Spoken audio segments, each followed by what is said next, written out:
ဒီနေ့ page ကိုလာမေးထားတဲ့ message တွေကတော့ဟိုသူ့လောင်တဲ့သဘောလည်းမဟုတ်ဘူးဘယ်လိုသဘောကြောင့်မှမဟုတ်ဘူးကျွန်တော်လည်းအပြောသဘော sharing လုပ်ပေးတာပရဒူနန်မှာတဲ့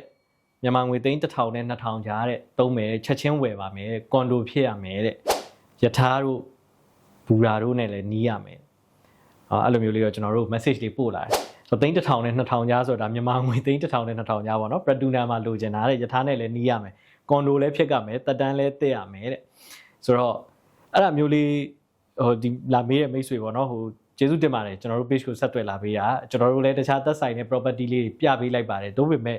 ပရဒူနန်နာမှာမိတ်ဆွေပြောတဲ့ requirement တွေနဲ့တွေ့ခဲ့တယ်ဆိုလို့ရှိရင်ကျွန်တော်တို့ကိုယ်တိုင်လည်းစိတ်ဝင်စားပါတယ်ကျွန်တော်တို့ကိုယ်တိုင်ဝဲချင်ပါတယ်เนาะ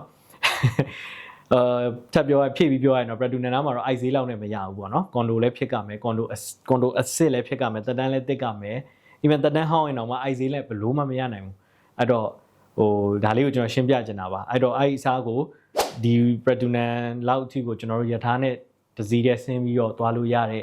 တခြားသော location ဟာမျိုးလေးတွေကိုတော့ကျွန်တော်ပို့ပြီးအကြံပေးပါတယ်အဲ့လိုလုပ်ရင်လုပ်မလုပ်ရင်လည်းကိုယ့်ရဲ့ budget ကို increase လုပ်ပေါ့နော်ဒီလိုမျိုးလေးအကြံပေးပါတယ်ဒါပေမဲ့ ပရဒူနန်မှာခုနပြောတဲ့ requirement တွေနဲ့ရခဲ့ရင်တော့ဒီမိတ်ဆွေပဲဖြစ်ဖြစ်တခြားသောညီကိုမောင်နှမတွေကျွန်တော်တို့လာပြီး sharing လုပ်ပေးပါအောင်ကျွန်တော်တို့လည်းစိတ်ဝင်စားလို့ပါလို့ပြောပြရစီ